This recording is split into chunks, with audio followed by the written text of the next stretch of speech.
大家好，我是乔姐，一个有着10年育儿经验，同时还从事中医推拿宝妈。从今天开始，我会每天跟大家分享一些育儿过程中一些误区以及小儿常见疾病调方。同时，如果各位家长有什么疑问，问我哈，孩子能健健康康成长是妈妈的最大心愿。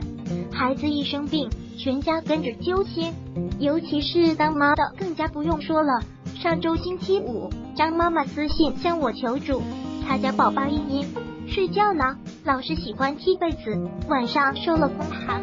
这2天老是流清鼻涕，同时还伴有咳嗽有白痰，给她喝了止咳糖浆，现在还没好。像遇到这种情况呢，我们需要对症下药。因咳嗽分为风寒咳嗽和风热咳嗽，茵茵呢，除了咳嗽外，还出现了流清鼻涕、咳嗽有白痰，同时茵茵妈妈还给我发了宝宝的舌苔照片，表现为舌淡红、苔薄白，这所有的症状表现，茵茵是风寒咳嗽。于是我推荐一个治风寒咳嗽非常有效的小方冰糖金桔。今天一大早上，妈妈给我发来消息，连续吃了2天后，宝宝已经没有咳嗽。因金桔药性甘温，有止咳、利咽的作用，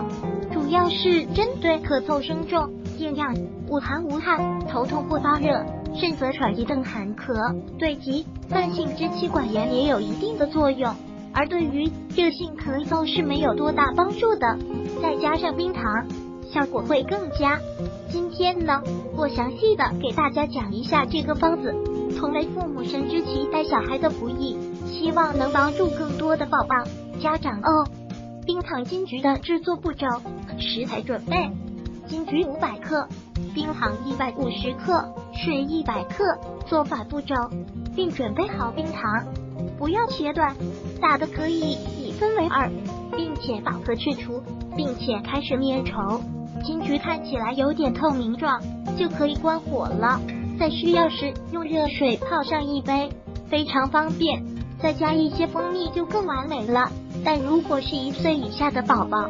就不建议放蜂蜜了。如果喜欢本视频，请分享并订阅本频道，